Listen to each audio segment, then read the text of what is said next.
এই এসআইআর পর্বে পূর্ব মেদিনীপুরে তৃণমূল কংগ্রেসের বিএলএ 2দের উপর নির্মম আক্রমণ করল বিজেপির লোকেরা।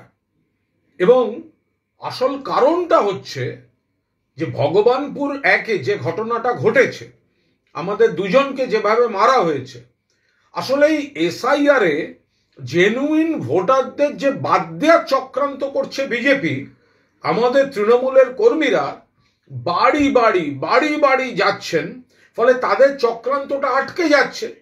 সেই হতাশা থেকে জোর জুলুম করে তারপর বিশ্রী রকম আক্রমণ করলো। এটা হলো ভগবানপুর 1 ব্লকে জলিবাড়ি 38 নম্বর বুথে আমাদের দুই বিএলএ 2 পবিত্র কুমার সাউ, তাকে তমলুক হসপিটালে এনে ভর্তি করতে হয়েছে, আর দেবব্রত মাইতি ভগবানপুর রুরাল হসপিটালে তাকে চিকিৎসা করাতে হয়েছে।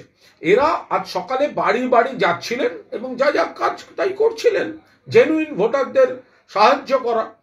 তো বিজেপি সেটা চায় না, ওরা তো ওখান থেকে নাম কাটতে চাইছিল, বেছে নাম কাটতে চাইছিল, তো ওদেরকে চলে যেতে বলে, তো ওরা সরেনি। তারপরে একেবারে দল মিলে এসে হামলা করেছে। হরিপদ দাস, দুর্গাপুর গ্রাম পঞ্চায়েতের লোক, সেই হরিপদ দাস সে ওখানে হামলা করেছে। হামলায় ছিল বাবুলাল কান্দার, ওই জরিবাড়ি জিপির একজনের হাজব্যান্ড, নির্মল দাস ভগবানপুর জিপি। তো এরা সব দল মিলে ওই জায়গায় গেছে, মানে বাইরের লোক ফোক এনে ওই জায়গায় গেছে, গিয়ে আমাদের ছেলেদের মেরেছে, আমাদের লোকেদের মেরেছে। আমরা তীব্র নিন্দা করছি, আমরা দোষীদের অবিলম্বে গ্রেফতারের দাবি করছি, এবং আমরা এটা মনে করিয়ে দিচ্ছি এই যে বেছে জেনুইন ভোটারকে কাটার চক্রান্তটা আমাদের কর্মীরা আটকে দিচ্ছেন বলে তাদের উপর এই হামলা করা হয়েছে পূর্ব মেদিনীপুরে।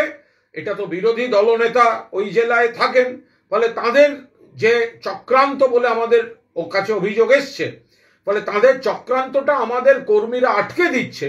সেই হতাশা থেকে বিজেপি এইভাবে আমাদের দুই কর্মীকে মেরেছে।